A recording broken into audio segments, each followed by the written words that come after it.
একই অবস্থা। বুড়ি একা ঘরে মরে পড়ে আছে, অথচ কেউ একবার দেখেও দেখলো না। কে বা দেখবে? বুড়ির এই পৃথিবীতে কেউ আছে নাকি? একাই থাকে, একাই চলে সব সময়। একটা ছেলে ছিল, সেই তো বিয়ে করে শ্বশুর বাড়ি চলে গেল বইয়ের কথা শুনে। ভাগ্যিস আমরা সকালে ডাকতে এসেছিলাম, নইলে তো বুঝতেই পাওয়া যেত না বুড়ি ঘরের মধ্যে পড়ে পড়ে আছে। কিন্তু কিভাবে এমনটা হলো সেটাই তো বুঝতে পারছি না। বুড়ি তো একদম ঠিকঠাকই ছিল, তাই না? না আমার বসা, ঠিকঠাক তো ছিল না। বুড়ি অসুস্থ ছিল। গত রাতেই তো দেখলাম রমেশের থেকে কলফি এনে খেয়েছিল ভালো হওয়ার জন্য। তাহলে ভালো হলো না কেন? রমেশের কুলফি খেয়ে এমন তো হওয়ার কথা নয়। তাহলে তো মনে হয় রমেশের কুলফি খেয়েই বুড়ি মারা গেছে। কত করে বলি রমেশের কুলফি খেও না, ভেজাল আছে। আমার থেকে কুলফি নাও। চুপ কর তো তুই। মানুষ এখানে মরে পড়ে আছে, আর তুই কুলফি বিক্রি করছিস? রামু কিন্তু ফেলে দেওয়ার মতো কথা বলেনি। আসলেই কাল রাতে বুড়ি রমেশের থেকে কুলফি এনে খেয়েছিল। তাহলে রমেশের কুলফিতেই ভেজাল আছে। ওকে এখন থেকে আর দোকান দিতে দেওয়া যাবে না। ঠিক বলেছেন মাতবর সাহেব। ও যাতে আর দোকান দিতে না পারে ওর ব্যবস্থা করছি আমি।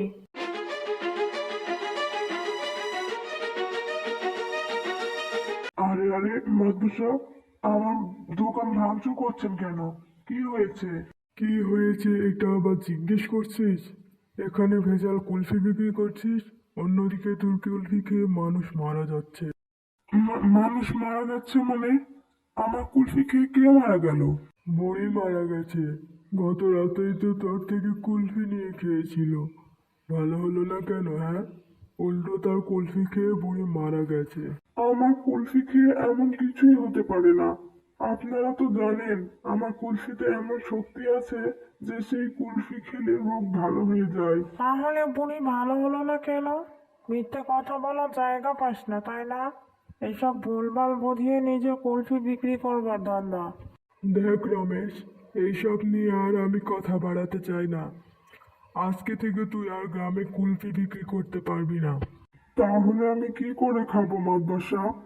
আমি এই কুলফি বিক্রি করেই তো আমার সংসার চালাই। মাতবর সাহেব কি বলেছি শুনতে পাসনি? আজকের পর থেকে গ্রামে তোকে আর কুলফি বিক্রি করতে যেন না দেখি। বিশ্বাস করো রেখা, আমি এমন কিচ্ছু করিনি। ওরা আমার নামে মিথ্যে বদনাম ছড়াচ্ছে। বুড়ি যে মারা গেছে তাতে আমারও খারাপ লাগছে। আমিও বুঝতে পারছি না কিভাবে কি হয়ে গেল। দেখো, তোমার কুলফি খেয়ে গ্রামের লোকজনদের রোগ ভালো হয়, তাই বলে তোমার কুলফি তো মৃত্যু আটকাতে পারে না। কার মৃত্যু কখন আসে সেটা একমাত্র উপরওয়ালাই ভালো জানে। আমার শুধু একটা কথাই মনে হচ্ছে, গ্রামের সবাই ভাবছে আমার কুলফি খেয়ে বুড়ি মারা গেছে। আমাকে নিজের কাজে নিজেই অপরাধী মনে হচ্ছে। তুমি এমন ধরনের কথা কেন ভাবছো? তুমি শান্ত হও। কয়েকদিন পর দেখবে মানুষ তোমার মূল্য ঠিকই বুঝতে পারবে। না রেখা, এখন আর সেই যুগ নেই। এখন ডাক্তার হয়ে গেছে, মানুষ ডাক্তার দেখাবে, ভালো হয়ে যাবে। তাহলে তোমার কুলফির গুণ এমনই থেকে যাবে, আর কখনো তুমি তোমার কুলফির গুণ দিয়ে মানুষের সেবা করতে পারবে না। সেবা করতে গিয়ে যদি খারাপ হয়, তাহলে সেবা করেই কি লাভ? দেখলে তো সুস্থ হওয়ার বদলে কি হয়ে গেল। আমি আর কোনোদিন কুলফি বিক্রি করব না। কিন্তু কিন্তু আমি আমার সংসার চালাবো কি দিয়ে? কি যে করি, আমার আর কিছুই ভালো লাগছে না। শোনো, তুমি উত্তেজিত হইও না। মাতবর সাহেবের কাছে যাও, নিশ্চয়ই কোনো কাজের ব্যবস্থা করে দেবেন উনি। মাতবর এখন আমার উপর রেগে আছে। কয়েকটা দিন যাক, তারপরে না হয় গিয়ে একটা কাজের ব্যাপারে কথা বলবো।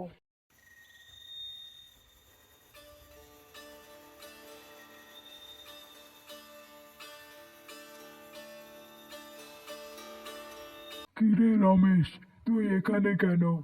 এতদিন কোথায় ছিলিস? তোকে তো বাইরে দেখতেই পাইনি। মাদবর সাহেব, যে ঘটনা ঘটে গেছে তারপর আমি আর বাড়ি থেকে বের হব কেমন করে? মানুষের সামনে মুখ দেখাতেই লজ্জা লাগছে। এমন একটা ঘটনা ঘটিয়েছিস, আগে মনে ছিল না, এখন এসব মনে পড়ছে? বিশ্বাস করুন মাদবর সাহেব, আমি এমন কোনো কাজ করিনি। আমি জেনে শুনে কেন বুড়িকে মারতে যাব? ওসব নিয়ে আমি আর কথা বলতে চাই না। ওসব আগের ব্যাপার আগেই শেষ হয়ে গেছে। এখন তুই বল কেন এসেছিস এখানে? মাদবর সাহেব, আপনি তো আমার কুলফি বিক্রি করা বন্ধ করেই দিয়েছেন। আপনি আমাকে একটা কাজ দিন, নইলে আমাদের যে না খেয়ে মরে যেতে হবে। তোকে আমি কাজ দিব তুই ভাবলি কি করে? তোর মতো মানুষকে আমি আমার এখানে কাজ দিব? কখনো না। এখানে আমার কি দোষ? আমি নিজেই বুঝতে পারছি না বুড়ি কিভাবে মারা গেল। তাছাড়া বুড়ির বয়স হয়েছিল, তিনি মারা যেতেই পারেন। আমার কুলফিতে তো মানুষের মৃত্যু আটকাতে পারে না। ওসব মিথ্যা কথা বাদ দে। তাছাড়া কেউ কোনোদিন শুনেছে কুলফি খেলে মানুষের অসুখ ভালো হয়ে যায়? আপনারা তো জানেন, এক সাধু বাবা আমাকে কুলফিতে এই শক্তি দিয়েছিল, যাতে কুলফি খেলে রোগ ভালো হয়। কানের কাছে বক বক করিস না তো। আমার তোর কথা শুনতে ভালো লাগছে না। আমার সামনে থেকে দূর হ, নইলে মানুষ দেখে ঘাট ধাক্কা দিয়ে বের করে দিব।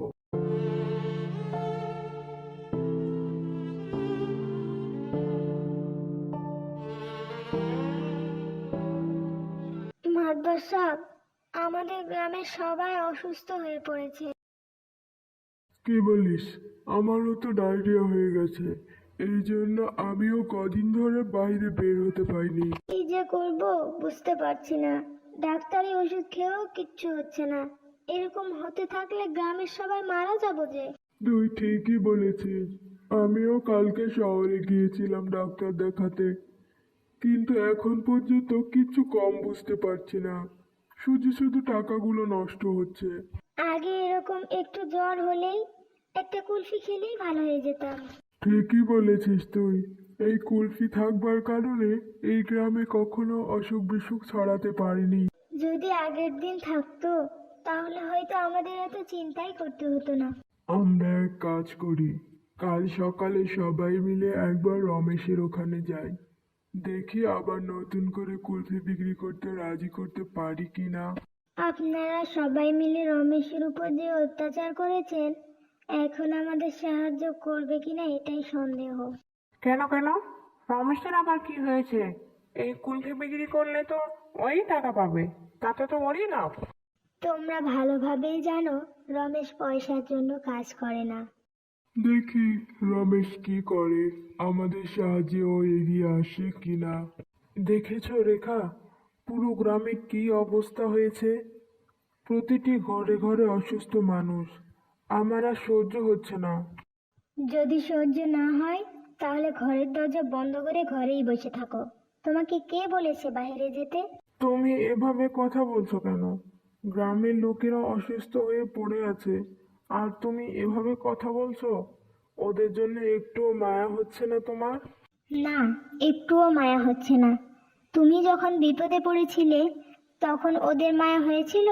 তোমাকে উল্টে তোমার ব্যবসা বন্ধ করে দূর দূর করে তাড়িয়ে দিয়েছিল। এতগুলো দিন আমাদের সংসার কিভাবে চলেছে, অভাব অনটনে খেয়ে না খেয়ে, তুমি কি সব ভুলে গেছো? তখন তো কেউ আমাদের সাহায্য করতে তাহলে তুমি বলছো আমি সাহায্য করব না? না, করবে না। এখন করার কোনো দরকার নাই। যখন সময় আসবে তখন সাহায্য করবে। আগে মানুষকে উপলব্ধি করতে দাও তোমার মূল্যটা। রমেশ দাদা, ও রমেশ দাদা, বাড়িতে আছো? একটা কথা ছিল। তুই আবার আমাকে কি কথা বলবি? বল শুনি। শুনলাম তোমরা নাকি অনেক অভাব অনটনের মধ্যে দিয়ে যাচ্ছ। তোমার জন্য একটা ভালো কাজের সন্ধান এনেছি। বাবা, তুই আবার আমার জন্য কি কাজ নিয়ে আসলি? তেমন কিছু না, আসলে আমাকে কিছু কুলফি দিতে হবে। তার বিনিময়ে আমি তোমাকে অনেক টাকা দিব। দেখছই তো আমাদের অবস্থা। তোমার কুলফি খেলে আমরা ভালো হয়ে যাব। তুই ভাবলি কি করে যে আমি সবাইকে সাহায্য করব? কয়েকদিন আগে আমার সাথে কি ঘটেছে তোরা সবাই ভুলে গেছিস নাকি? আমি গ্রামের সবাইকে সাহায্য করতে বলছি না তো, শুধু আমাকে সাহায্য করতে বলছি। বিনিময়ে আমি তোমাকে অনেক টাকা দেব। আমি গ্রামের সবাইকে সাহায্য করলেও তোকে করব না, কারণ বেশ ভালো করেই জানি তোর কারণেই আমি আমার ব্যবসা হারিয়েছি। তুই মানুষকে উস্কে দিয়েছিস। যা চলে যা এখান থেকে। আমি একটাও কুলফি টুলফি বিক্রি করতে পারবো না। দাদা, যেও না দাদা, আমাকে একটা কুলফি দাও দাদা, নইলে আমি মরে যাবো রে। না রেখা, আমি আর তোমার কথা শুনে বসে থাকতে পারবো না। এবার আমার সময় এসেছে মানুষকে সাহায্য করবার। যদি এখন আমি মানুষকে সাহায্য না করি তাহলে সাধু বাবা আমাকে যে শক্তি দিয়েছেন সেটার অপমান করা হবে। কিন্তু আমি যে বললাম গ্রামের লোকজন তোমার মূল্য বুঝবে, সেটার কি হলো? সেটা হলে হোক, না হলে না হোক, আমাদের ওসব মূল্য দিয়ে কোনো কিছুই হবে না। আমার প্রথম কাজ হচ্ছে মানুষের সেবা করা, মানুষের জীবন বাঁচানো। পরদিন সকালে